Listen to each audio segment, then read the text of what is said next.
My name is Adam Forgione. I'm the founder of Penny Lane Productions. We're a video production company. So here's really what we do and what we think about. Communication is one of the most important factors for any business's success. And it doesn't matter if you're small or large. And think about how communication can affect externally to your customers and to your audiences, or even how it can affect internally within your company, especially large companies, and how communication can break down. So it's very important. So at Penny Lane, we believe video is the most powerful way to communicate. And we do that through creative storytelling, through emotional content, and through crystal clear messaging. So that's always going to be our focus and the primary pillar in which we stand on to help our businesses. We're going to dive in pretty deep, and we're going to see a lot. So by a show of hands, just so I can understand, who here uses video within a business or has ever used a video vendor within a business itself? Okay, great. And then who here is also interested in aspects of just, I'm going to do it myself, whether it's on an iPhone or maybe I have a camera or things like that? Okay, so there's a decent mix here. Okay, let me just start off with, I just want to show you a little bit of who we've worked with. A lot of these names you might recognize locally as well, but I'm going to just breeze through some of these really quick, just to give you an idea. We've been around for about 20 years. Many of these clients are repeat customers or clients where they have marketing budgets. And every year, there's a certain element of video marketing that they want to address. And we're honored to be partnered with these organizations to help them solve their issues through video. So here's a very high-level overview of what I am planning on hitting today. The basics of video: you have your video track and you have your audio track. Let's simplify it. That's where it all starts, right? The way we look at it is the video, the visual, is the story, the visual story that we can tell. And the audio is the messaging that we're hearing, right? And of course, yes, you can embellish it with music and sound effects and things like that, but the heart of video is really the voice message and the visuals that we're seeing, right? So let's talk about video, the video side of it, not the audio side of it. It could be talking head, like an interview or a teleprompter, right? It could be, B-roll, which a lot of people, they're not 100% sure what B-roll is. The easiest way to understand what B-roll is this. B-roll is the footage that's not the talking head, right? And in old school, they would refer to that as A-roll, right? So that's like the main skeleton. But it's the visuals that we put on top of it. Somebody's talking about, how they're selling a tents, and they're talking about the different tents that they have. And all of a sudden, while they're speaking, we see tents, images of tents. That's B-roll. Whether it's footage or image, it's still covering the narration itself. Also, stock footage, which is a common method to embellish that visual as well. So there are a lot of stock footage platforms that you can use these days, which is great. I'll give you an example. We do a lot of videos in the healthcare industry, right? It is very difficult to bring a camera crew into a hospital, let alone an operating room or something like that. Very difficult. But there's stock footage libraries, we can get footage like that. So sometimes you have to, look at certain areas to get that. But I'd rather be hearing the story from a talking head and watching the visual of that relevant footage, say the operating room as they're talking about it, versus not. So the stock footage does come in play, Text on screen. So this could be basically a visual way to get messaging out there. Still images, slides could have been based off of a PowerPoint presentation, and then you have motion graphics, computer graphics, CGI. So these are all very common elements that you'd see on the visual side of video. And then on the audio side, the main elements, the narration, the speaking, right? He's filming video right now. My voice, my audio is the narration. We can also see music, which music is a great tool to embellish any video. And even in higher production value projects, you'll start to notice sound design, sound effects, and things like that. It's just a little bit more attention to detail. But those are the major elements between video and audio. Really simplify what video really is. So let's dive in a little deeper. There are 3 major ways to get a message across, right? So we can do it through talking head, an interview, or a teleprompter looking at the camera itself. But we're actually hearing somebody and we're watching somebody speak at the same time. Voiceover. So somebody writes out a script and we don't see the person, we only hear the voice, but we're still getting the messaging across. And then text. This is primarily used in, let's say if somebody wanted to save money and do something a little bit on the lower budget side, by using text as messaging and no voice, it's a little bit simpler in a lot of cases to put those productions together. It's easier, it's quicker, therefore it costs less money. But it's another way to get the messages across. So 3 major ways to get your messages across. I will say before I jump into this, technically you can build a video with just visuals. No text, no audio. Almost like a music video without any lyrics, right? There definitely may be a message that's getting across visually, but it's a very challenging approach. And unless it's well thought out and it's purposeful, I would stay away from that method. You always want to get your message across with either a voice on camera, off camera, or text on screen. 3 major ways to get that messaging across. And let's think about the style of messaging, right? So there's 2 major styles, scripted. Again, you're sitting there, we're taking the time to make every word count, we're writing that script out. We put it up on a teleprompter or we hire a voiceover talent. Bam, they read it, and there it is. Scripted, it's well thought out, every word counts. Let's say we have to get across 7 solid messages in 1 minute, right? It's a lot of work to do. It's a lot to squeeze into a short period of time. Every word counts. When that happens, scripted is your answer. An unscripted example would be interview. So I sit down in a chair, somebody else sits down in a chair, and I ask them a few questions. They're speaking from the heart, right? They're not rehearsed, they're just sharing the knowledge and the feelings and the passion that they know and that they want to share. And that's it. It's just an off-the-cuff, journalistic, natural interview. So that, I can still talk about messaging. I could say, hey, tell me a little bit about your company. What products or services do you offer? Great. What makes you stand out? What are your differentiators? You can get them to talk about these things. They're getting messaging out, but there's just nothing there that's actually word for word. It's all coming from the heart. So that's unscripted.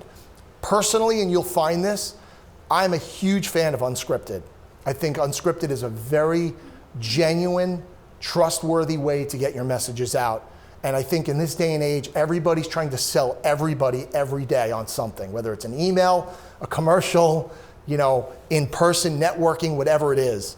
When I watch an interview of somebody, in a lot of cases, they're not looking at me, they're looking off screen, like a documentary. What happens is it psychologically brings you in as if you're eavesdropping in on a conversation. It allows you to put your guard down and say, he's not or she's not talking to me, I'm listening to their conversation. And it's a psychological effect when we watch these videos. And by doing that, it can be a much more trusted and believable conversation. Especially, take a car salesman, right? The stigma of a car salesman, right? Now, if a car salesman, I would absolutely say, hey, if we're gonna do something, let's have you sit down, interview you, and not have you look at the camera. Because you need all the help you can in your industry to make people want to believe you. You're not just trying to sell me a used car. So, perfect example of that. Other scenarios could be maybe a person is not really comfortable being interviewed, or maybe the company doesn't have anybody that wants to be interviewed. They don't have customers that they can have interviewed. So there's no candidates there to actually sit down in a chair and have a conversation. Okay, we have another way to do this. Let's script it and hire a professional and have them feel and read it believably. So, these are different ways to approach how we're getting that message across. The way we structure our company and we try to share knowledge with our clients, we start with a very small tier level of types of videos. We base everything on 4 different videos, and then from there could be subcategories. So, Let's go through them. A marketing video. I want to sell or promote something, a product or service. Even if I want to promote my company, I'm going to use a marketing video. Awareness video. I want to let my audience know more about what we do or what we've been up to, or in some cases even, spreading awareness for a nonprofit and sharing the mission, or even going down the path of fundraising videos and things like that. Even what I'm doing now, right? We're filming this. This is going to be shared probably in snippets, but it's an awareness piece. It's to let people know more about who Adam is, who Penny Lane is, and hopefully there's gold nuggets to take away from this conversation that I'm having with everyone here. Training videos. So this can be external and internal. External would be you're facing your customers or your prospects. Let's say you have a new phone that your company released, and you put out a how-to video on YouTube about the basics of setting it up and the 10 most common features that people want to know about and use. And you could show them in that video, here's how it works. Or an instruction manual based on video. You want to put together, a cabinet you bought at IKEA, and they want to make it easy, and they have a little scan, QR code, and all of a sudden a video pops up, and they teach you how to put it together, right? That's a training video for external. Internal, this is great, especially for large companies. Large companies run off of processes and consistency. So there is somebody with a lot of knowledge teaching other people how to increase their skill levels, how to do this and how to do this. And in a lot of cases, that person, that valuable, knowledgeable person, whoever that person is spending time teaching the staff internally, yet they have more value to bring to the company by doing other things. What if a video took the place of them for at least that repetitive stage of teaching, right? And maybe they can grab the person at the very end and just kind of, top it off with some knowledge that needs to be shared on a human interactive level. But the hour they spend every week, or however much time that is spent over and over again, now that can be used with a tool through video. Train, up the skill level while that person is spending that time doing something else to bring value to that company. So training videos are a really good asset for companies, especially larger companies. And then recruitment. How to get talent into your company, how to grow your company. Recruitment videos are a great tool to actually help hire, or even in the case of, say, a religious organization or a business association, recruiting new members, right? It doesn't have to necessarily be employees, it could be recruiting members or things like that. So here's the process when somebody starts to work with us. In a sense, a client comes in, they have interest, we go through a pre-production. This is basically planning everything that happens before filming or editing. The production is essentially the filming, right? So now we've already planned, we know what we're doing, now we're moving forward. We've discussed the messaging and all that kind of stuff. Film. And when we're done with the filming, post-production, which is essentially the editing. It's more to it than that, but it's everything that's involved with bringing the video to a finished final product, bringing it to the finish line. And that can also include motion graphics and audio sweetening and color grading and all those aspects. It's all part of the editing process. Very common that we'll send it off. The client will say, this is great, but can we change A, B, and C? We go through a revision process. Generally, our revision process is pretty seamless because we've had a very clear conversation before we started the video. So we're sort of on target, if not nailed the target. And then boom, after the revision process, we're done, gets delivered, product finish. So that's the basic high-level idea of how the process works. Let's dive a little deeper into pre-production itself. So that's the first stage, the planning stage, right? The very first thing, if you're going to contact a video vendor or you're going to start to make your own video, you should start with the purpose of the video. Why am I making this video, and what do I expect to happen when I use this video, right? You need to ask that question first. Everything else starts after that. After that purpose, who are we speaking to? Who are we communicating to, right? Well, not just anybody. So after that, we need to say, what are we going to say to that person or to that target audience? That's the messaging. This is a concept that I always try to share with prospects and clients. Sometimes it goes into the weeds and sometimes it's understood and we go through it. But if you can think about messaging at a high level, you'll be way more productive, in my opinion. So think about this. I want to make a video. I don't really know how long it's going to be, or maybe I know it wants to be 2 minutes or whatever it is. I know I want to make a video for this reason. I know who I want to speak to, and I want to get across, point A, B, and C. And let's come up with an example here. I want to make a video to sell my new, let's go to the tent. I don't know where tent came from. I sell tents, camping gear. And this tent is awesome and it's well made, and I want to sell this tent. I'm really excited about it. So the purpose of the video is to increase sales for my tents. I have a purpose, right? Who am I gonna sell to? Well, number one, camping enthusiasts, anyone who rents, campers, anyone who registers to be on these campsites near my area, and the list goes on. You're targeting people that you think may be interested in that tent.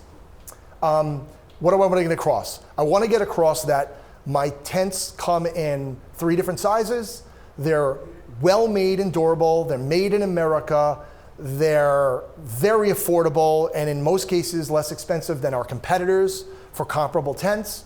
And there's a feature where you can zip up or down certain areas much easier than other tents, and it doesn't get caught. I don't know anything about tents. I'm just making this up. But the point is, I'm trying to come up with different ideas to say, I want to make sure when they watch my video, if they know nothing, at the end of the video, they've learned A, B, C, and D, right? That is the goal of a message. How long? Runtime. Sometimes we know, sometimes we don't know, and that's fine. But if we know, it's one more element so we're well prepared before we actually start any sort of production. Inspired examples, I ask this all the time. So when I'm speaking with a prospect, I'll also say, let me ask you, have you seen any videos? It doesn't need to be our videos. Have you seen any videos online anywhere that struck a chord with you? I love the way they do this. Or I watch this video and I like this, but I don't like this, this, and that about the video. That's very helpful information when you're working with a video vendor, because the idea is for them to align with you, right? That's the key part. You need to be on the same page from the get-go, and then as you go through that process, the hope is you stay aligned so that in the end your expectations are met or exceeded. So inspired examples are very important. Filming location, where are we filming this? That's important to know. That could affect budget. Where's it going to be shown? It's going to go on TV. There might be licensing concerns to approach it a different way, or maybe it costs a little bit more to use music because it's going on TV versus not on TV. Is it going to be shown on social media? Is it going to be shown on one specific social media channel? Is it going to be shown on your website? Is it going to be internal? Important information to know just so we know how to strategize when we're putting it together. Number of videos. Is it a single video or is it a number of videos? And then we can understand how that campaign lies out, or that series of videos lie out. Style and concept. So it's a broad term, but style. They may like the scripted style, or we may decide we want to go the unscripted style, or maybe there was a video that was inspired by something we saw and we love that style of what they did at that moment. So just understanding and knowing how we're going to approach this, because again, there's many ways to get that message across to finish that video, but just going through the style and even the conceptual idea. If there's a creative concept, I have this idea and it's going to be funny and this is going to happen and then this is going to happen and then the punchline and then we're going to show our product. And that might be an idea that we're starting to brew and play around with. Maybe the client came up with it. So this is another aspect of the conversation to understand. Deadline. Is there a deadline? In a lot of cases, we'll get calls and say, this video needs to be done in 2 weeks or 3 weeks. And they know they're running late. They know they started the process late, but it happens. Or no, there is no deadline, or the deadline is way out, we have time. That's gonna control maybe if we have to cut corners, or if we have time to let the concept brew. Let's recircle back next week because I have an idea, you have an idea, and let's just see if we can brainstorm this together. If it's a quick deadline, sometimes you don't have time for that kind of back and forth brainwash process. So, back and forth brainstorming process. So, big difference. Freudian slip out. Maybe there was something to that. Quality level. So this is important too. Does the client or do you, if you're making your own video, do you want it to be at this quality level, or is it not as important to you? Let me tell you a little bit about quality, right? We do this for a living. We make videos for our clients, right? And we consider ourselves a quality firm. We make quality videos. So I'll stand up here and say there's nothing wrong with using your iPhone, right? It's as low production quality as you can get. But content is king. You can get a lot of information. I put my phone on my car window, on the dashboard window, and as I'm driving, if I have ideas, I'll put it up there and I'll just start talking to the camera for content, for educational knowledge content. I know the production quality is nowhere near. You can hear the sound of the road. It's as bad as it gets, but the information is valuable, right? So in those cases, it doesn't matter. I'd rather have something than nothing. But if we want to be competitive or we have a specific purpose for the video and you want to take quality seriously, there's more planning that goes into it, and it may require you to hire a professional to do that. The good thing about quality is that quality video will help you be perceived as a more professional company. So I'll give you an example. News 12. You're watching News 12, and then a commercial comes on, and it looks like it was filmed with a home video camera. Gary's Gutters. I don't know if there's a Gary's Gutters. I use Gary all the time. I don't know why. Gary's Gutters, and he's standing up there, and he doesn't look presentable, and there's garbage in the background, and it's exposed horribly, and it just looks bad. And he's selling his thing, and he's doing his thing. It's News 12, boom. And then the very next commercial, a national Toyota spot comes on, right? There is a level of perception there. This guy is running his business out of his basement. This is a national brand. And because of the quality, we could tell. And Toyota, we recognize the brand. But if it was a company you never heard of and the production value was at the same level as that Toyota spot, you would still perceive those two brands differently. That must be a $1 million, multi-million dollar, multi-billion dollar company. This guy's running his business out of the basement. I'm guessing that just because of how I perceive the quality. So quality is a very important factor, especially if you want to be perceived as a professional organization. Message ideas. So these are the basics, but they're missed all the time. So if you need ideas, here you are. Who are you? Meaning, who is the company? Who Penny Lane Productions, a video production company. Now you know who we are or who I am. What do I do, right?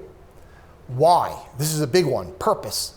Why do you exist as a company?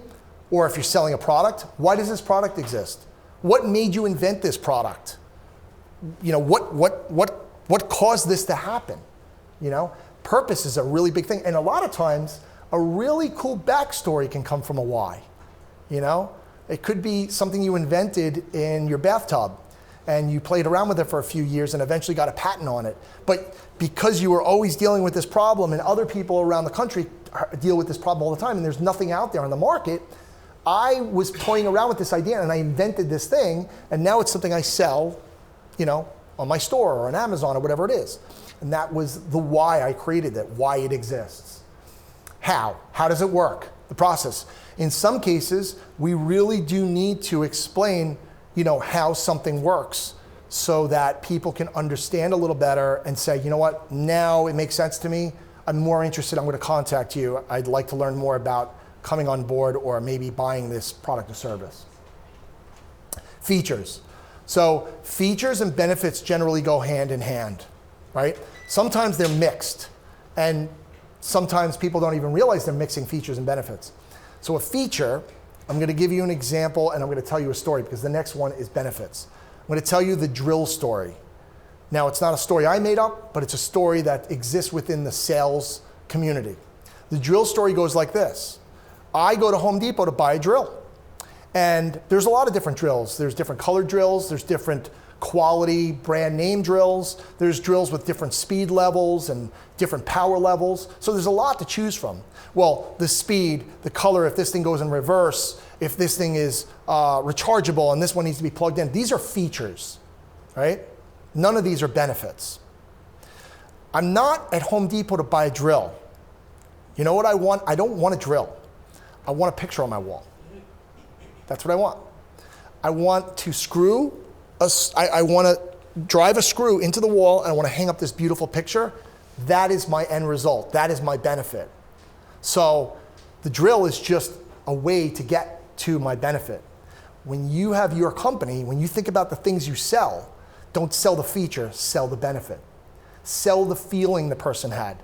Sell the experience the person's going to have after they use the thing you sell. That's important. So that is a benefit, and then the feature are the little, aspects of the product or service that, give people options, right? That's how we have to look at it. Next one, problem.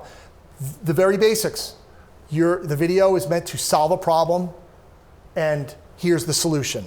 I'm going to give you a very simple structure for scripting a video. It could be scripting a blog, it could be scripting anything, but scripting a video that's impactful. Granted, it has to be produced properly and it has to be presented in the right manner, but here's the structure. Present the problem, right? Explain the solution, tie your product or service into the solution, and explain why your solution is better than your competitors, right? Problem, solution, connect your solution to your company, differentiator. That's a structure. You can make a 30-second, 60-second, 90-second, 2-minute video out of that, right? So, that is one blueprint concept, and you could change that around. You don't have to you can tie it in with, I'm going to do a who, into a benefit, into a problem, into a solution. You can do any different combination of these things. Differentiators, why am I better than my competitors, right? Everybody in this room, especially business owners, you should know your number one differentiator. The thing that always pops into your head that says, you know what? I know without a shadow of a doubt that we are better than our competitors because of A. We're great at this. I'm passionate about the fact that we do this. I'm happy that we do this. I know we're better than everyone else at this, and I'm proud to say that. That's your core differentiator. But we should have multiple differentiators. And differentiators are great too because first off, you can make separate videos on each differentiator, but also, you can 1-2 punch, at the end of these to say, we're different and we're better because of A, B, or A, B, and C. But it's just always good to know and be armed with those reasons why you're better than your competitors. Fear. I try to stay away from fear because it's in some cases it's an unethical tactic for sales. But sometimes it needs to be said. Maybe, let's say I'm selling financial services and I want to instill fear into my prospects because the market may tank in the next year, and that's what I want to sell. I'm saying something that may come true, that, the messages we're hearing in the news and through our friends and through, the network is saying, hey, we don't know where we are economically, so it's not, hard to believe that. But you can actually pitch it with fear. And you say, well, you got me worried now. Don't worry about it. We can help you through this hard time. And this is how we can do it, by planning your financial future. So they can utilize, say, a fear tactic with that. Client list. Just showing the clients that you've worked with. If you're selling your company and during the video process, if you say, hey, and by the way, we worked with brand A, B, and C, and they're recognizable brands, that could be the one little trigger that puts somebody who's like a maybe into a, well, now I'm going to call them because if that brand trusted them, there's got to be something good there. I'm going to give this person a call. So sharing client list is a really good thing. Statistics within your industry, right? If anybody wants to be interested in video marketing statistics, Google it. It's amazing. It's so powerful. Just Google video marketing statistics. You will see tons of information about how video is so much more effective than so many other mediums out there and so many ways to communicate. So statistics, and that can apply for in any industry. I'll give you an example. Leukemia Lymphoma Society is one of our clients, right? What a great organization. And one of the things they did was, a lot of the money that they raise goes towards research. And over the years, let's say in the 50s, the survival rate for, don't quote me on, it's a specific type of leukemia. I think it's ALL, I can't remember. So I'm not gonna say what it is because I don't remember. But a certain type of very common leukemia in children the child had a very low survival rate. I forgot what the survival rate was, but it was not good at all in the 50s and the 40s. Leukemia Lymphoma Society has been putting money into research for decades. And that same leukemia today has like a 97% survival rate. Like phenomenal. It went from like single digits to 90%. Is that phenomenal? That's a statistic that I would want to use when I'm talking about how the funds that we've raised over the years for Leukemia Lymphoma Society have affected the world and have saved so many children. Like, give back. That's a great concept to use when you're fundraising, right? It's just an example. So statistics. And then call to action. Every video should have a call to action at the end. This is now you've listened to me, this is what I need you to do next. Hold their hand. Here it is. Here's the next step. Do this with me. Call this number, visit this website, fill out this form, email me, visit here, do this, do that, whatever it is. And just one basic idea behind video and sales marketing. In a lot of cases, the purpose of the video is not to sell the product or service. It's to move the prospect one stage closer to buying your product or service. In a lot of cases, that is the reasoning behind the video. But it's a tool that will keep knocking on the audience, and you'll start to see, if it's done correctly and it's distributed correctly, your leads will start to go up, and it will start to lead them down that sales process, the next stage in your sales process. All right, so production, the filming aspects. So we talked about messaging, right? A very common method that we use personally is interviews. Our flagship product are interview-based videos. That's very common for us. And we do that on purpose because it's something that we believe in and we love. We feel that genuine, that feeling of a genuine, trusting conversation, eavesdropping conversation. Big fan of it. We can film the person speaking to a teleprompter, right? So that's the scripted method. That could be a method here. Walk and talk. So that is somebody's mic'd up and there's maybe a camera following the person, and we're like, hey, let me give you a tour of our facility. This is where we make these widgets. This is where the thing is processed. This is where this happens. This is where shipping. And you can make almost like a sales marketing video about the inner workings of how that business operates so that the customer or the prospect has a better idea of how their widget is made. And then B-roll, the visuals. So think about it. When we go film, we're generally filming one or a combination of these four things. The B-roll is all the visual that's not talking head, right? It's the easiest way to look at it. And production schedule, that's really important too. So we're gonna jump into production schedule.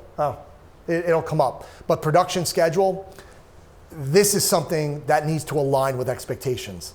Hey, I need to be filmed for 1 hour. Okay, so I can hire you and I can pay you for 1 hour?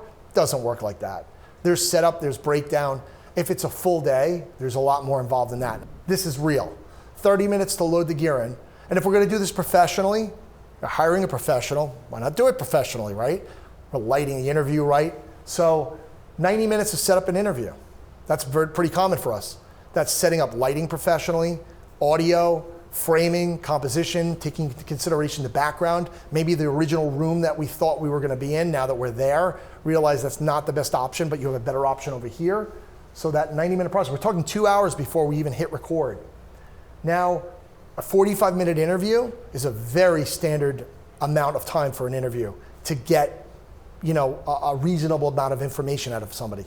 You're not going to use all the footage. You're actually going to use a very small percentage of the footage. And if you do that, you're going to have the most success because you're picking the gold of the gold of the gold, right? So 45-minute interview is a little bit of buffer time. There's a little bit of, hey, how you doing? Are you comfortable? We're just gonna bring the mic down because you're a little shorter than the person that was in there before. There's a little bit of tweaking, and there's a little bit of like small talk. You wanna make sure the person who's sitting in the chair is very comfortable, right?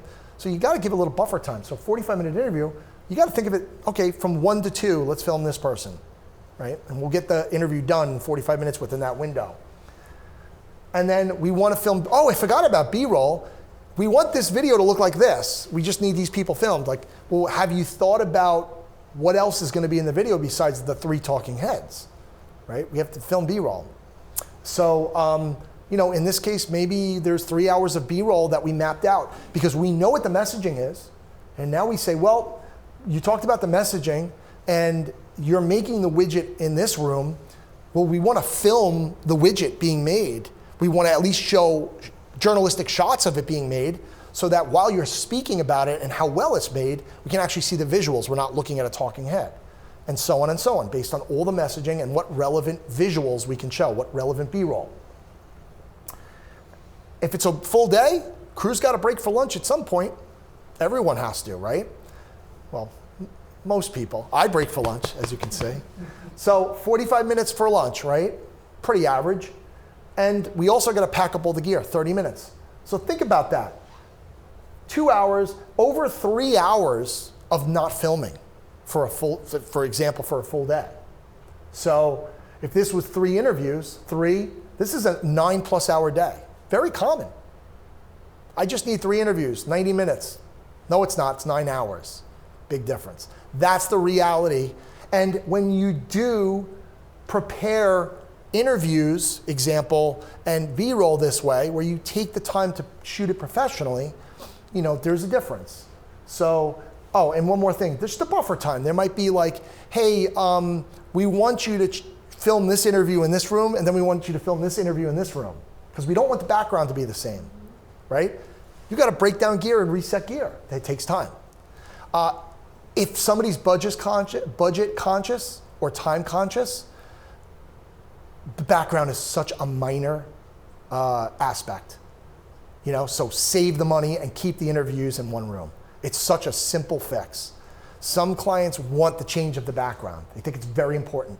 It's not that important. It's nice to have. It's a luxury if we have the time or the budget, but you don't need it. This was planned properly. I won't play the whole thing. And slip and fall cases, for the most part with very substantial injuries.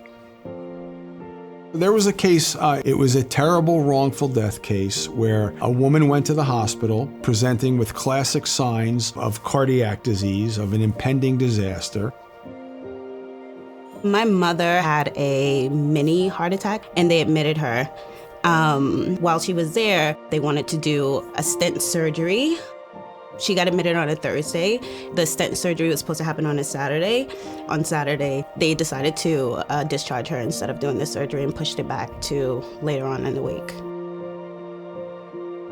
I dropped her home, gave her a kiss, told her I love her, and that was the last time I spoke to her. She died that night. Medic 5, Medic 100, be advised, we're en route. When I saw my mother laying on the floor, I ran out. It literally was the scariest moment of my life because I knew my life would never be the same. I knew my life would never be the same without her. I couldn't even face my little brother who was at the house because I'm just like, not only is my life gonna change, but his life is also gonna change forever. So You know, I just ran to my older brother because I needed somebody to just like hold me, like it's gonna be okay, even though I knew it would never be okay again. She was everybody's world. And so I just knew not only my life would change, but everybody who knew her life would never be the same. And so I guess it just turned to anger because I'm like, Mom, you were literally just there. What happened? What happened between you being there and you just dying a couple of hours later? It just didn't make any sense to me. It was just the worst feeling in the world. So I just wanted to more so find out what happened. Why was she dead? At first I went to another lawyer and he was just like, you don't have any case, and didn't even really hear the story. All right, so moving past it, but the point is, it was an emotional video that we wanted to make. We wanted to focus on a story, one single case, and we want to talk, you know, if you watch the video, there's a, you know, the outcome, she won the case and, you know, she got rewarded financially, the family was taken care of, and, you know, the attorney was able to tell their side of the story, hear her side of the story, and, you know, explain why, you know, we might be a good choice if you are in a similar situation with malpractice and so on. But the point is, it was done. You don't just run and gun and go in there and hit record. You know, things are actually planned out. And there was B-roll throughout the office. Later on, you'd see more of it. By the way, all the medical related stuff, stock footage, because we can't get in the hospital, right? And they, you know, it would cost more money too. We have to set up a separate shoot day so that it would have increased budget.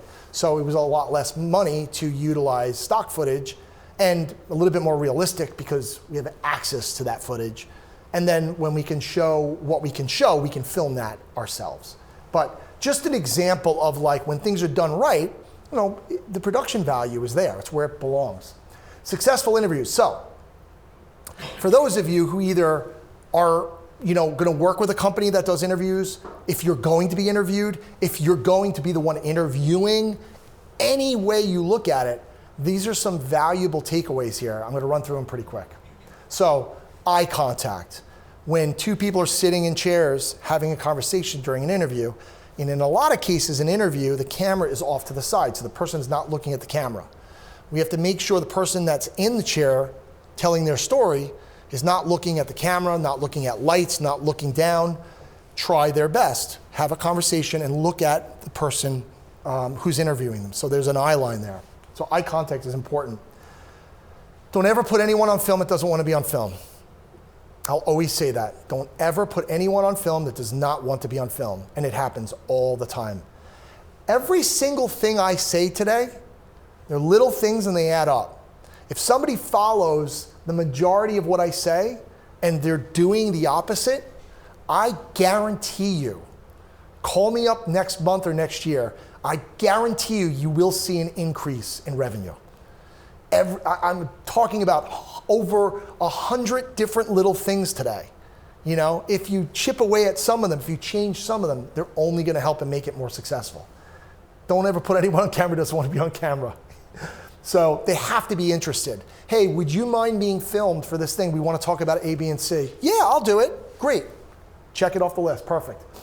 You know, if you want a successful interview, somebody who's passionate. If somebody wanted to interview me about video, sit me down in a chair. This is what I do every day. I'm passionate about it. I'll be happy to share anything you ask me. I'm into this. Knowledgeable too. So, you know, if we're talking about a product, you know, and you put a C-level exec or a CEO there who doesn't really know the product, they know it at a high level, but they're out of touch with the reality of the product, the intricacies of the product, the reasons why people buy the product. But the product specialist, they're the one that designed it. They're the one that thought through all the ideas of what customers want and don't want. They might be a better choice than to put somebody else on the camera. So whoever's on camera talking about the topic they're talking about, they should be knowledgeable. They should not be rehearsing in the bathroom mirror the night before. They should know this stuff. You should be able to stop them on the street and ask them a question, and they should be able to share the same knowledge that they would share in the chair. Unique perspective. You don't want 3 people interviewed saying exactly the same thing. Okay, this is a C-level executive who's explaining certain aspects of the company, and this is a staff member who works at a lower level but sees a different perspective. And they share their unique perspectives. That can be very helpful. But if you have the same people saying exactly the same thing, what's the point? One interview would have done the trick. There's no reason to have more than one interview. Average time. I always say, and this is again average, every situation is unique, but 30 to 60 minutes in the chair is pretty common for corporate nonprofit videos, for these videos that we're trying to do. No egos. So the reason I say no egos is this. There are a lot of situations where larger companies will put somebody in the chair, we'll plan it out, but they'll say, well, if Mary's in the chair, Scott's going to be upset, so Scott needs to be in the chair too. And if Scott's in the chair, Andrew absolutely needs to be in the chair. This is the worst thing any company can do. These decisions are made by billion-dollar organizations every day. Very simple tip. No egos. Don't do that. Are you trying to make people happy, or are you trying to make revenue? You trying to sell something, or are you trying to make your staff happy and not hurt anyone's feelings? This is a big boy game. We're here to make money. It's that simple. Number of interviews, right? Another pitfall, too many interviews. Line up 8 people. Is there a unique reason why there are 8 people? Is there something that each person is adding value to? Or is there just an enormous overlap of the same thing happening? But it's very common. And the no ego part could lead into the number of interviews. Sometimes one interview is perfect. Doesn't mean it always has to be one interview, but I usually veer towards a less is more approach. You really want the people that needed to be on camera. Who's going to bring value to the conversation? Those are the people we want on camera. Small rooms are really tricky to film in. They're not impossible, but the shot is not as dynamic. It's not, in a lot of cases, as good of quality. If we have a large room, we can play with things. We can blur out the background in easier ways. We can construct or compose the shot with different more variations and say, we have 4 options here. This is the best option. Let's go with this option. Noisy rooms, like that. That's noisy, right? So I know when I put this into post, I'm going to have to clean my audio up because I'm hearing that vent. So in general, we would either say, hey, is there a room that's less noisier, or can we adjust the climate control? Can we turn the AC off while we're conducting the interview? Things like that. We want to really stay away from noise. Forced background. This is a very common one. Hey, let's set up the interview over here. There's the nice logo in the background. Sometimes it works. Most of the times it doesn't. Most of the times it doesn't. You know why? Because the guy who said that's a good shot, he's not a video professional. He's not a video expert. He's not the director or the producer of the shoot. He's just the guy who works at the company who thought it'd be nice to have our logo in the back. There are plenty ways to get branding across on a video. It does not have to be in the background. If it works, great, let's roll with it. But if you're forcing the shot, you're gonna force poor framing. You're gonna force bad lighting. You're gonna force being in a room that might not be the right room because of audio problems. You're gonna handicap the quality of that interview because you had this idea that the logo should be in the background, and it doesn't have to be in the background in your interviews. It's just nice to have if it works out. But you really have to marry that with other elements there. So, just being aware of that.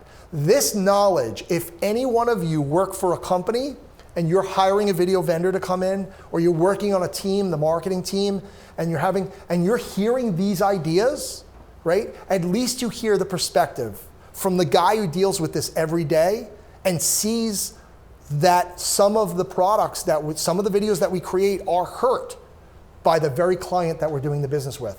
Even though we share the knowledge, even though we give them advice, some of them go against that advice. They're only hurting it. So hopefully this arms some people in this room at some point. If you ever encounter the situation, I remember what Adam said about that forced background. This definitely looks like a forced background. So I have a question on that, because Yeah. I'm not surprised. I understand that it forces in the video, but you're not a fan of those branded backgrounds. But do you think there's a use for them where it's they do work? Well, it doesn't come across that way. It's not that I'm not a fan of them. I think it's one interesting creative approach. It's one way to do it, but other things need to align for it to work. So I'm not saying I'm against it. I'm saying don't force it. Forcing, when I say forcing, I'm meaning, well, yeah, that's a nice logo in the background, but if we try to get the logo in the background, your head's going to be at the bottom of the screen and it won't be framed properly. We can't turn the lights off in here, so you're not going to look as nice on camera. And there's a big vent over there, so it's going to be noisier. So no, let's not film the logo in the background. Versus, I still think it's a good idea to film the logo. So that's really what I'm getting at is don't force it. But if other things work out, like this is a very nice room, we can light this well, it's quiet. The way we can frame this is perfect. We're not hurting the framing of it, and everything works out, let's go for it. I'll give you an example. If a logo is 10 feet in the air, it's going to be tough. Unless it's a super wide shot, and that's the shot you have, right? You see the feet, you see the head, they're very small on screen. But if we want an intimate conversation like what we saw earlier, that logo has to be in the background, and it has to be pretty, it's got to be within like maybe 2 feet of an area. It's got to be perfectly, so that's really what I'm getting at with that. Unscripted answers. It's much better to have a conversation than it is to have people memorize their line. Our integrated solutions are the most advanced solutions in the marketplace. Come on, man. Nobody's buying your stuff. We have cool stuff because of A, B, and C. Let's have a conversation. So, just staying away from that corporate jargon, that lingo that we all hear. If it sounds like something you heard before and you're really, you could tell sometimes there's a little bit of dancing around, what do they call it, word salad? Sometimes it's just like, come on, man, you're beating around the bush here. Let's really talk about it. We want to try to stay away from that. So all these aspects are going to help with a successful interview. And for teleprompter, if we're doing that style, or if you're involved with that, or you're doing it yourself, first thing is you want to read it with feeling. If you feel like you're reading, you're not ready yet, you need more practice, right? It's nothing wrong, just keep practicing. And teleprompter isn't for everyone. Not everyone can do a teleprompter well. Some people can do a great job at it, some people can't. Some people are naturals, pick it up right away. Some people need practice. So keeping all that in mind, rehearse the script. Now you have to rehearse the script. There's a concept of mastering that I believe in. I'm a piano player. And the way it works in my head is that there's 4 stages. Stage 1, you discover the thing you're interested in, right? You're like, this is great, I'm gonna be great at this, I'm gonna do this. Stage 2 is you spend some time and you're like, this is a lot harder than I thought it would be. And you either quit or you say, I'm gonna put a lot of time into this and I'm gonna be great at it. So you fork in the road and you go or you go. So if you continue to go, stage 4, mastering, you get it down, you're great at it, you're consistent at it, but you gotta think about it. You gotta really focus on it to be successful at it. And then the last stage, think about this, everyone has this. Think about the one thing that you guys can do that you're awesome at, and everybody knows you're awesome at it, and you've been doing it since you were a kid, or you've just been doing it so long. You feel. You don't think about it anymore. You do it so well that it comes out of the heart. You're able to do it with emotion. You're able to do it with feeling. Piano playing, in a lot of cases, I don't need to look at my fingers. I can just close my eyes and think about an emotion and let it come out of my body, right? And when that happens, there's just something special that happens. And that can be applied to anything in life. So reading that script over and over and over again until you start feeling what the message is saying, as opposed to reading the words of the message, you're gonna come across much better. Align with the script style. Sometimes people write the script for you. You go and you're like, I don't talk like this. Sometimes you gotta, modify it, make it you, so that it becomes believable, it becomes you. Speak to the camera as a person.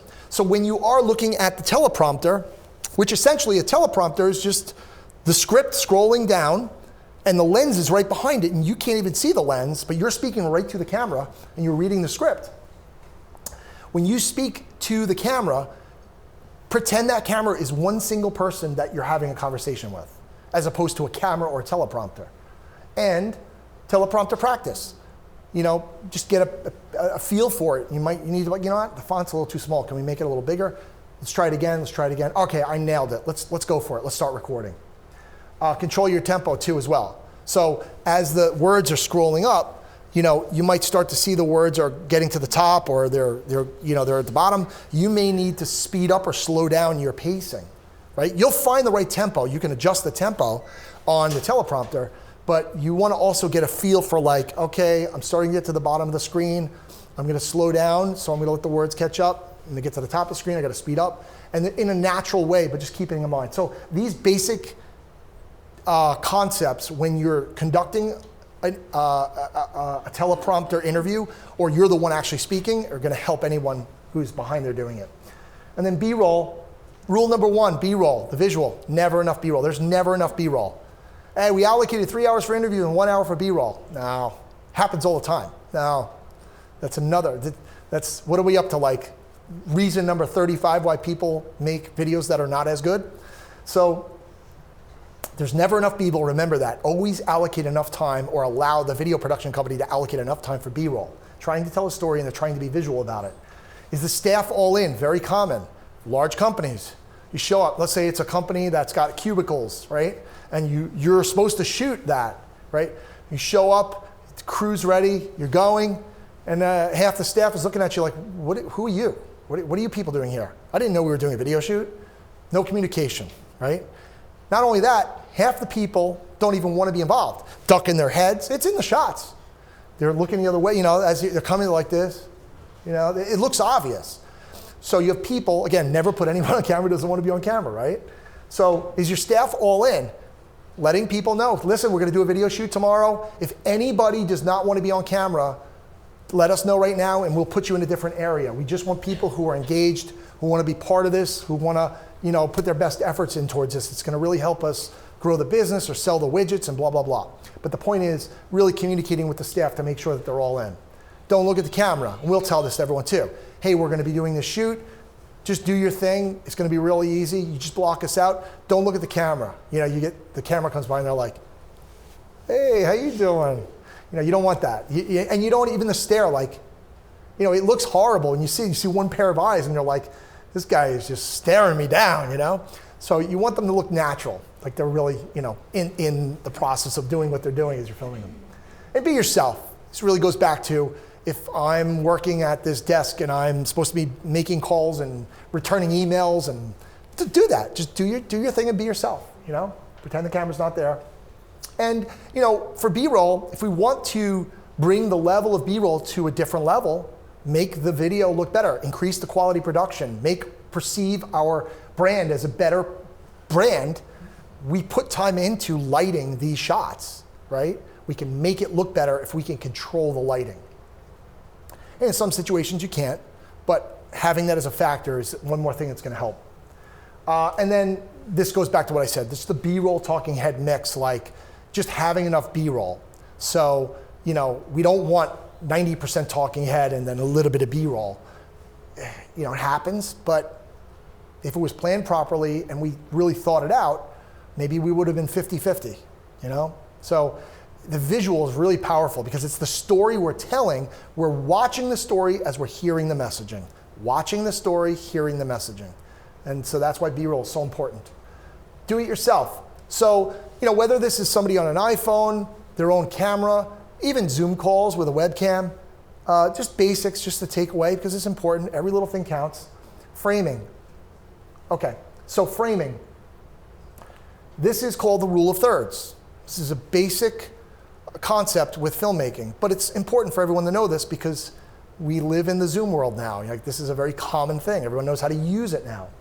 Our eyes should be, if we're framed within this zone, we should be crossing that top tic-tac-toe board.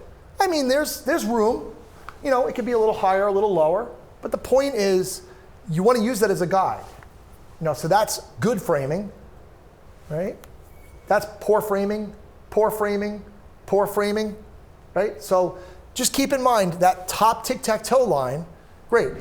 Window lighting, this is another thing I see pretty common. So they'll shoot that might have zoom or something, and they might have a window behind them, right? So what's happening is you're losing light, you become a silhouette. So I flipped it around, now I'm actually using the window as a source of light. Very basic stuff. This is like normal, low budget, do-it-yourself stuff, but the concept is huge difference between how things are lit. So utilize your window as a source of light and aim yourself accordingly. And If you need, you could buy a ring light on Amazon, or maybe the room in the light in the room itself is natural enough where it works. Maybe you need to close your blinds in a certain situation. But just keep in mind, having a window behind you is very challenging unless you have a lot of light in front of you. And if you have a lot of light in front of you, it could be a little obtrusive too. So you might not want that. It might not be comfortable. So basics there. I call this a 6-foot rule audio. And this goes with general cameras, phones, everything like that. I would not put your camera more than 6 feet away from you, because the further you go, the more ambient and lost the audio becomes. And to be honest with you, with an iPhone, 4 feet is a little better. You're going to notice a difference. Film yourself at 2 feet, film yourself at 8 feet, and tell me the difference between the audio. You're going to hear a difference. So just a general 6-foot rule. Try not to go past 6 feet when you're filming yourself or if you're filming somebody. Camera height. So I see this a lot too. It might be like this, and I have the web camera up here, and it's looking up at me like that. That's not only is it poor framing, but it's not appealing. It doesn't make you look good. So get the camera on your level, at your eye level, or even a touch higher if you can. And you'll get better framing. You'll look better on camera in general. And then now post-production. So we're now in the editing part of this. So the first thing generally that we do when we have footage and we start to work with it, just so you understand the process at a high level, is we'll start to organize the footage. It might be interview footage, B-roll footage, and other things, but we'll start to organize everything. And then we use something called phase method editing. It's something that we coined. It's not an industry term. But phase method is we go through phase 1, phase 2, phase 3. Phase 1 is a very high level of editing within our sort of interview and B-roll. We're literally it's like when you're cleaning chicken, and you're cutting the fat just to make it really good pieces of meat. That's what we're doing essentially. We're just cutting the stuff that will absolutely never make the cut. And then we go to phase 2 and we actually say, all right, how do we tighten this up? This person is talking about this topic for 3 minutes. We need to get it tighter. They kind of went off on a tangent here. They made a list of examples here. We don't need to use all this. So this 3-minute conversation turned into a 45-second conversation now that it's edited in phase 2. And we might go through a phase 3 and tighten it even more. But that's our process with phase editing. And we do the same thing for B-roll too as well. Every time you go through something, you just see one more thing that you can clean up, one more thing you can make better. And then eventually when we have all the sort of gold of the gold of the gold, we're able to put the story together at a high level and then really start to polish that story, put music to it, put transitions on it, lay the B-roll out, and really bring it home. Chainsaw versus scalpel method. So this is the basic concept of when we deliver, say, a video that we want to be 2 minutes long, but we deliver it to the client and say, hey, listen, here's the first cut. It's a little longer on purpose, but we want you to see overall all the messaging that we got across. Let me know how you feel. It's about 3 minutes long, and let us know if there's right off the bat anything you're like, yeah, we could definitely chop A, B, and C, right? Now, we have some situations where it's like, hey, interview these 8 people. The video's got to be 6 minutes long, and our first rough cut is 30 minutes long. Rightfully so. Like, what did you expect? And we chop it and chop it, and you get to a point where you're like, you know what? I really want to show the client what we have, because I don't want to chop things that we may want to keep. Now it's a little bit more of a collaboration process. So we might give, say, a 15-minute edit that's got to be a 6-minute edit to a client and say, here's where we're at. And we can say, if you want, we can make this a 6-minute edit and we can give you what we think it should be, but we want you to see this first. So boom, we present it. And then they come back and they're like, well, between 2 minutes and 13 seconds and 2 minutes and 15 seconds, I see a shot that I don't like. Can we take that out? And between 5 minutes and 5 minutes and 5 seconds, we can take that out. And they give us all these notes. And then we get the notes back. Now, we all know it needs to be 6 minutes and it's 15 minutes. And they gave me the notes and I'm adding it up and I'm like, that's only 45 seconds. Now this is kindergarten stuff. I cannot tell you how often that happens. This is very common, right? I'm saying this in hopes that the industry, in the hopes that people in New York that do business start to grab onto this concept, because it'll save them money and make them more money. and it'll allow us to do our job better, it's a good thing for everyone, right? But it happens often. Chainsaw method is, we talked about these 6 points, take point 4 out, it's 2 minutes long. Take the entire answer out. That's a chainsaw method. A scalpel method is, hey, can we cut between 3 minutes and 3 minutes and 4 seconds out? Like, we're not getting anywhere here. We need to be chopping huge chunks out right now. We're not at the fine-tuning stage. When a client says, just be aware of this. If you're working with a video production company, and the edit's final, and it's going upstairs and downstairs, and everybody's approving, it's like, this is great, Adam, the video's perfect. The only thing is, can we change the music? Changing music is not an easy thing in most cases. For us, we take a lot of, we take music very seriously. And I have a music background, so maybe that's part of the reason why. But the point, though, is that music is not just plopped in there. Music is timed. So when we take one shot and we delete it or we tighten up something, it throws the music track off. Now, if somebody were to say change the music itself, for us, we're going to swap that music out and we're going to have to re-edit the timing of the entire piece. We're going to have to either tighten or extend a lot of clips, if not most clips. So just be aware that A, music should be addressed earlier on if there's an issue, as you're getting draft cuts. And 2, know that if it comes down to the wire and you want and need to change the music, understand it's going to take time, unless they plop it in. And hopefully they don't.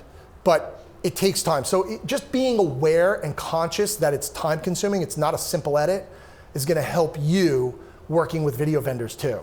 And again, in some cases, you know, depending on how crazy it gets, there could be additional charges because it was unexpected editing that should have been addressed earlier on and things like that. We're very flexible with our clients.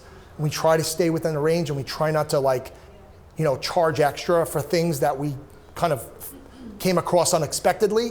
But there comes a point at which there has to be communication and say, well, listen, you know, we've already spent X amount of time on this and the original approach that we agreed on was this and now it's changed. So, you know, there has to be a line to draw to say, you know, there's just so much time being spent, we have to be compensated at that point. It's not common, and I'll tell you the reason it's not common with us is because we're really careful about how we communicate and align in the beginning. We're gonna make sure expectations are aligned. So, micro versus macro managing. So during the editing process, we have clients that are like, Penny Lane, do your magic. We love what you do. Just surprise us. You know, we're all on the same page. We know what we're doing.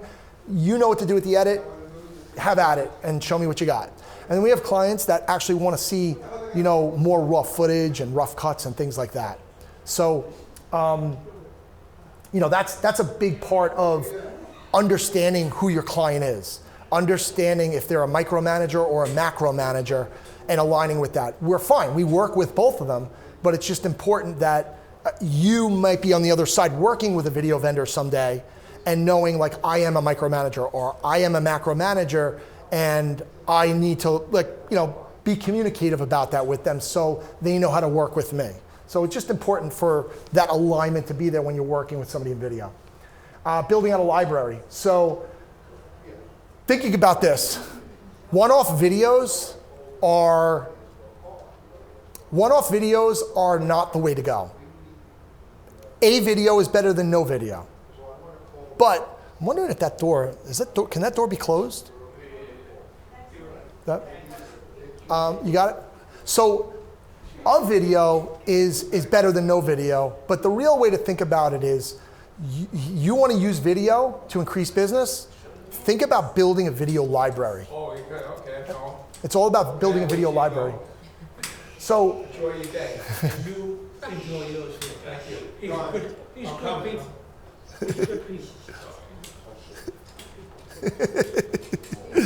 it's okay.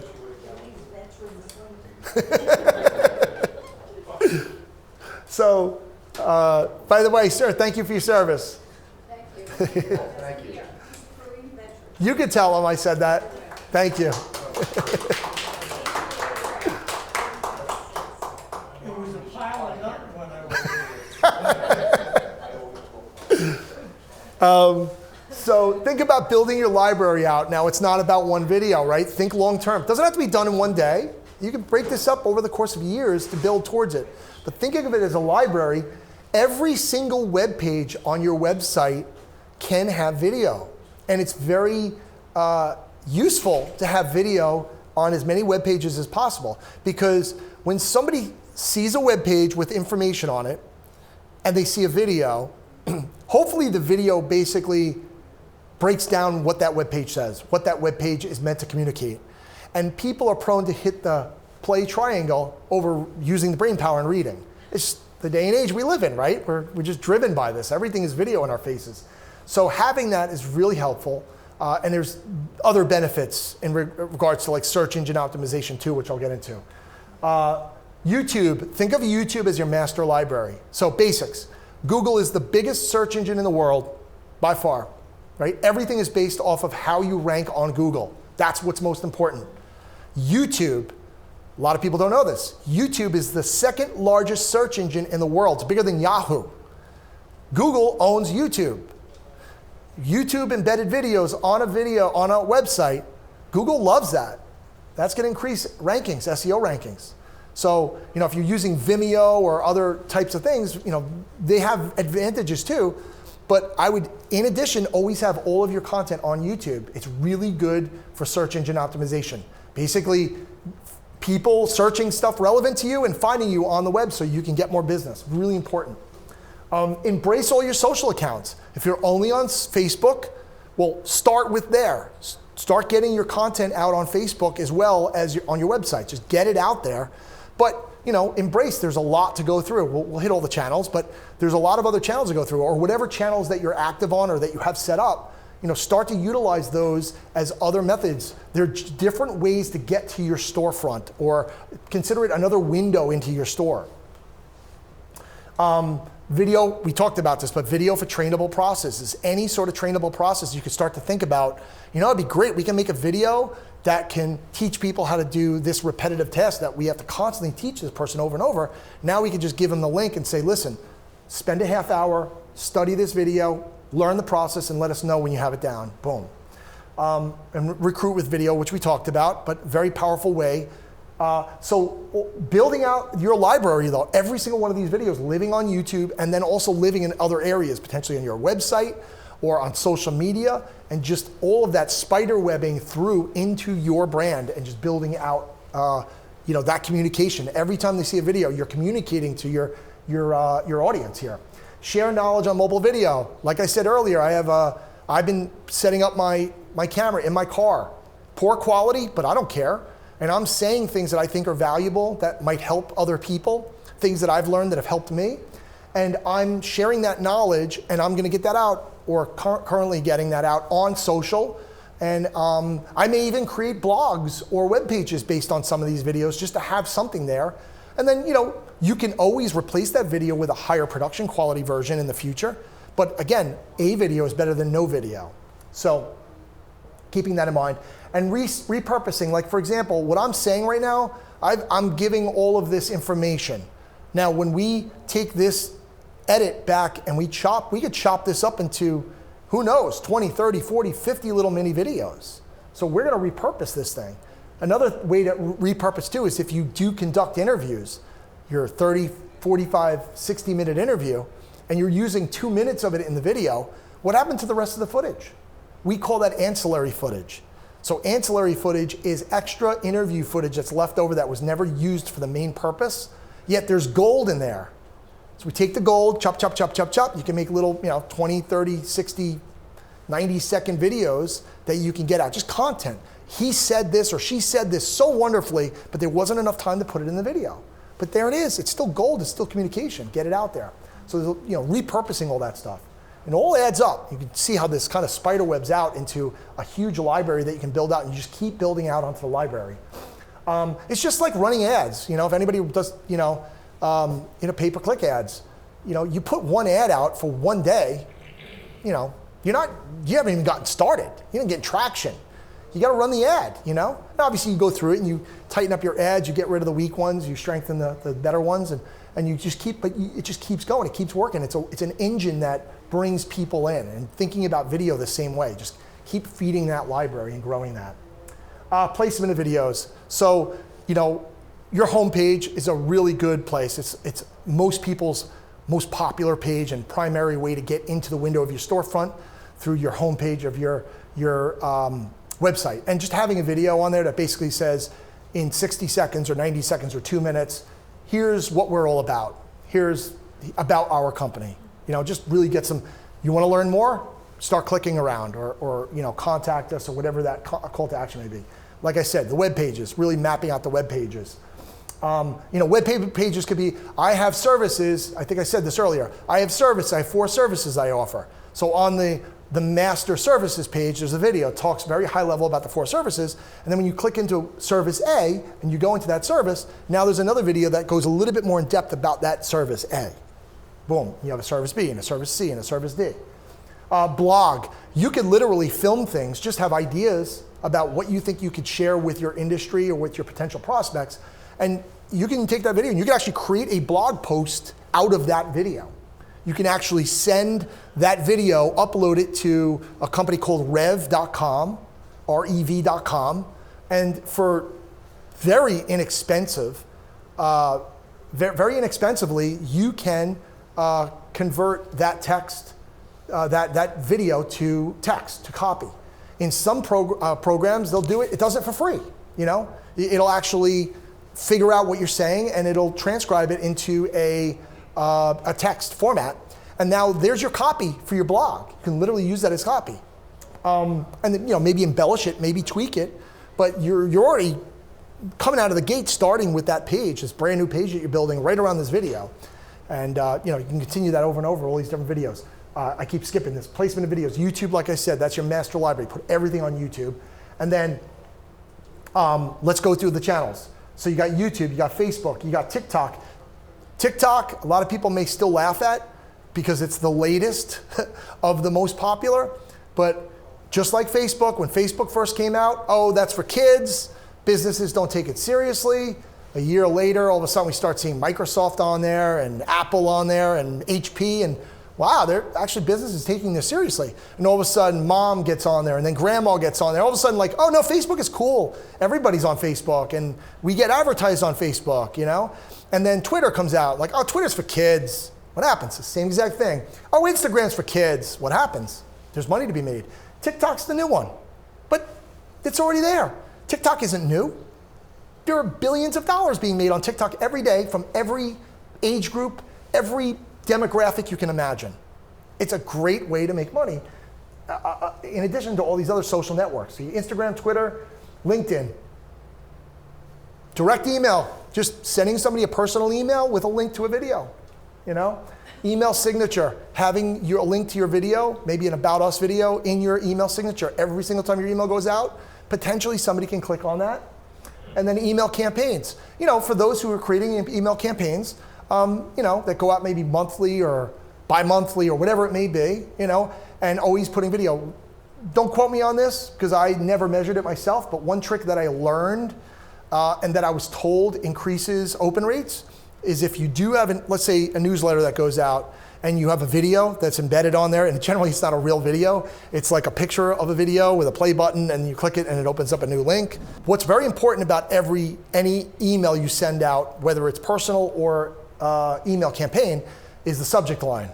That's your headline. That's super important.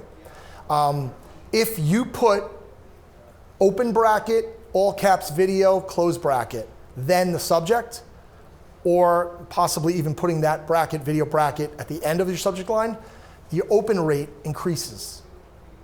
You're telling people there's a video inside this email. So they're like, oh, I don't have to use my brain power. I can click a play button. You'll tell me more. Okay, great, I'll do it. So it increases open rate. I didn't confirm that stat, but I've been told that and I've read that numerous times. So FAQs. I push this with the legal industry now. Most attorneys have an FAQ section on their websites, but you can apply this to every industry. FAQs are generally, you read it. Click the button, you read it. What if each FAQ was a video? It could be 30 seconds, could be 60 seconds, but they're, hey, why is this? Ask the question. And now the person's sitting there looking at camera, speaking to you and saying, that's a great question and this is the reason why, and blah, blah, and if you encounter this, classic one could be, hey, if I get into a car accident, what should I do? Should I call a lawyer first? Should I, if you get into a car accident, don't do this, do this, So the average person wouldn't know until they're interested in that thing, and then they go to their website, and then they see it. It's going to be more engaging, and it's going to separate them from their competitors. Video podcasts, if anybody does that within the industry and they have conversations with each other, even if it's you in your industry, getting together with some of your colleagues in the industry and just having, Zoom calls and recording the Zoom calls, but having conversations, and there's knowledge within there that can be chopped out and made into videos. And then, the videos that are sitting on your website to get them out on social. It can't hurt. It's only more information out there. So internal examples, common examples that we run across in internal are company updates, like all hand or annual meetings like that. Sometimes they need to be live streamed, which we'll do, and training videos. Those are, really common within the internal world. This is really important and a lot of gold here that will really help drive more business through your website. And a lot of people don't know about this. So I think this is super valuable. And it ties in with video because video really does play a huge role in helping SEO. Every page that you have would be great if it consists of a video, copy, and image. That's the trifecta. Those are the three big ones. Google loves that combination. The video is embedded via YouTube, right? So you're utilizing Google's other company, which they love when you do that. And you have this round trip thing. You got to think about that web page that it lives on, the video lives on. You got to understand what the primary keyword is. What did somebody type to find that web page? That's your keyword. And it doesn't have to be one word. It can be, it could be 3-4 words. It doesn't matter. But what did they do to get you that you're the most relevant thing that you want them to find? So choose a keyword for that video or web page. And then this might get a little heavy. So you want to make that keyword your SEO title, your H1, and you want to sprinkle it in your copy. Now, WordPress is a very common type of website that a lot of people use. There's a plugin called Yoast, and it's a very common plugin. You download it, and it'll really keep you in line with SEO and say, hey, you have too many keywords in your copy, or you didn't put the keyword properly in the H1 or something. And it'll actually tell you what's wrong and what's right. It's really, really cool, powerful tool. I'm not familiar with other sites like Wix and all those other ones, so maybe they have tools to help out. But I just know that if you have somebody who works on your web, they may very well be knowledgeable to know exactly how to apply this. But that's huge. That's probably one of the biggest aspects of ranking better on SEO. The experts in SEO know there are primary attributes that affect your ranking. And I've seen it firsthand. I've seen it happen, quickly, which is interesting because SEO works very slowly. Now, your video lives on YouTube. Your YouTube title is your keyword as the web page, right? You're still connecting everything together. Within the description of your YouTube video, you could literally copy and paste the copy that you wrote for your web page on there. And then you want to link somewhere in description or put a hyperlink or URL of that web page in your description. You're kind of round tripping. So just doing that for one web page will increase the ranking of that web page. What does that mean? When somebody types the word that's relevant to that web page and you do it well, it will continue to rank higher and higher and higher, and eventually you will start getting leads from that web page. What you want to be is number one. Number 1, 2, 3 are going to get the lion's share of all the clicks. If you're on the first page, that's good too. You're going to get clicks. Once you go to the second page, you're going to lose out a lot. And then YouTube Analytics is great. One of my favorite things about YouTube Analytics is retention. So you can go into any YouTube video, and then if you click on Analytics, you don't need a special program. You're just in YouTube, and you can actually see a graph of when people start to leave the website or leave the video. So you could see this, and all of a sudden, boom, you see a fall off, and you're like, we were talking about this, and as soon as we change the subject to this, nobody's interested anymore. And you're like, all right, now I got to make something. It's good to monitor that. So one more thing, okay? How to show success, realistic timeline. I want to make a video. Our deadline is in 2 weeks, and we want to do A, B, C, D, and E. You got to be realistic. I mean, we do rush jobs all the time. And it's unfortunate. But the reality is, if somebody calls us up with plenty of runway, we can think about it, we can conceptualize it, we can go back and forth if we're not sure, if we want to really do this the right way, we can properly plan it, we don't have to rush it. You know, our prospects are paying us money to make them video so they can make money. If it's planned properly, it's going to be more successful. If it's rushed, I'm going to leave it with this. You get out what you put in. Anything in life. You want something out, you get as much out of it as you put into it. If you put a little effort in and say, hey, we need this in 2 weeks, that's what you're going to get out of it. Don't expect the same as if somebody said, hey, it's not due for 4 months, and we can start planning it now. They're going to get a lot more out of it. So it's very unfortunate. It's very common, but a very simple fix, just thinking ahead. Alignment and expectation, I talked about that, but it's really important for the video vendor and the company, if they're working together, to make sure that expectations and alignment are there. Everything's there, there's a good fit, and everything makes sense. Welcome ideas on both sides. Two different people or two different sets of people, might have creative ideas. Don't be afraid of anything, just put it all against the wall, and you can always look at it and say, this will work, this won't work, but just always be open and welcome ideas, because you only know what you know, and that person knows what they know, and two heads are better than one. You really can get some cool stuff out of it. Trust your video. Don't hire a vendor if you don't trust them. They're the ones that are going to say, hey, I don't think we should make this, I don't think we should shoot this background because I'm going to have to frame it wrong. And they know, they should know what they're talking about.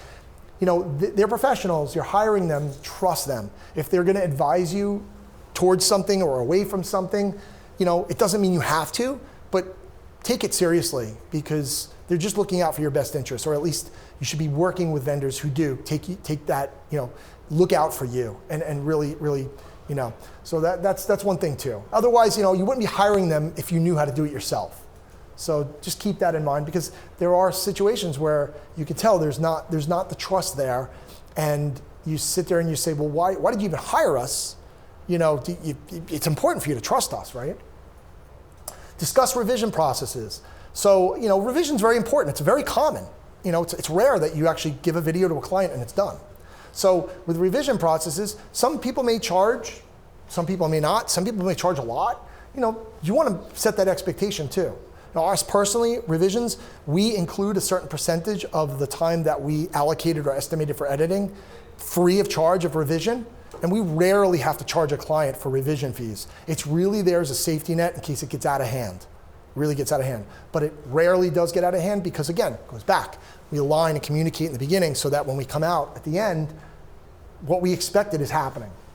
Ball back in their court. Sometimes we're dealing with these deadlines, and we're like, okay, we need to revise blah, blah, blah, and the video is going to show in 5 days. So we know there's a very major priority on that. So we get the changes back, we make the changes, we'll get the video out the next day, and we won't hear from them for 3 days. Now, I'm not saying this happens all the time, but it happens. So we put the ball back in their court. They know there's a deadline. Now, if they're going to wait 3 days, and the video is due the next day, if there are other changes that need to be made, like, hey, can we change the music? Or stuff that may be major changes, why did you wait 3 days? You're setting yourself up for failure. You should have put the ball back in our court immediately, because you are aware that you started the process late. You are aware that we're on a tight deadline. We're working together to get this done. So just another huge pitfall that I see. And I understand the larger the company, the bigger, the harder it is to move things forward. But in the end, we all work with time the same way. The clock ticks for all of us, right? So we're all in it together. So just be aware of that process. If you're part of this marketing side of your company and you're working with a vendor, be aware that the quicker you get them the changes, the more time they're going to have to fix them correctly and get them back to you. And I personally would rather say video's done 4 days before it's due than the night before it's due, right? Wouldn't we all? So it just ensures that. The myth of cost is this, Yeah, I can make a 30-second Pepsi commercial, bring in a 30-person crew and film it for 2 days, and it'll cost you $500,000. Or I can film this seminar for 2 hours. That's much longer than my Pepsi commercial. And that would cost a micro fraction of what it would cost to film a 30-second Pepsi commercial. So length of video has no bearing on cost of video. It's a big myth, and a lot of people that call us are thinking that. They're like, we're gonna give you some information. We want the video to be 90 seconds long. Well, what if it was 60 seconds long? How much is it gonna cost then? There's so many more factors that are involved that affect cost. I always use this analogy. It's like me walking into a car dealership and saying, how much for a blue car? You know, which one do you want? You want the sports car, or do you want the cheapest car we have? They both come in blue. So just keep that in mind. Obviously, you know, this is in itself the concept of cost. If we were to do an About Us video and we were to film all day, 8-10 hours, and we were to film 2 or 3 interviews and a couple hours of B-roll, and we were to make an About Us video, and then we were to take the rest of the videos and make ancillary videos, maybe even make a secondary video that's like a simpler production, and just make the most out of the shoot. Something like that might cost, I don't know, somewhere in the range of like $7 to $9 grand. Could inch towards the 10 grand, but that's a pretty normal thing for us. Just gives you an idea and a range. Can we do something for $1,000? Yeah, absolutely. It may not include shooting. Maybe it's only editing. Maybe we're using the footage that they shot and we're gonna edit it. You know, we have stuff that we can do from ranges all the way from, you know, under $1,000 all the way to, you know, tens and tens of thousands of dollars. It all depends on what happens here. But you get a sense of like the average of something like that. And, you know, there could be some common productions where we go in and we do something for, you know, $4,000 or $5,000, $5,000, $6,000, could float in that range too, and still get something really good out of it as well. Earlier in the presentation, in the attorney's office video, yes, you showed a dialogue, somebody talking, and it was unbroken, the audio from start to finish, but the camera angle changed during that. So it's very common for us to film interviews with 2 cameras, and 2 reasons behind that. Number one, sometimes just changing an angle. I use a conceptual idea to help engage with videos called changing gears. I have a lot of things that I invent in my head, so this is one of them. We call it changing gears. Changing gears means do something to change the monotonous of what's been going on. It could be changing a song, or changing a scene, or changing an angle, or something like that. So when we film interviews with 2 cameras, we have the option to, we've been on this angle too long, let's shift gears. Oh, it resets the brain. I'm willing to watch a little longer. That's one aspect. The other aspect, and this is probably the more important aspect, is these interviews are raw interviews cut. So we're chop, chop, chop, chop, chop to get the message across. And when we chop, if we kept the same angle, you know, wide to wide, it would be disruptive. It's a jump cut. So to be professional, you want to cut from, say, a medium to a tight, or a tight to a medium. You want to change to a different framing, and it seems pretty, you know, seamless. But in reality, there might have been a 1 minute gap in between the words she said on the wide to the tight. And you'll see too that for the educational videos that we do, that might go up on TikTok and things like that, I do the exact opposite. I leave the jump cuts in. It's raw, it's chop chop, and the reason being is that that's common style for these like run and gun style influencers that are on these social media channels. It's just jump cuts, jump cuts. So if we were presenting something to a client, you know, we would do it one way, but in some cases we actually embrace jump cuts. Even though, you know, to a professional's eye, it's like, ugh, but we get the point, and it's all about just getting more engagement. But yeah, that's the reason, and we film interviews a lot of times with at least 2 cameras. All right, thank you guys. Thank you.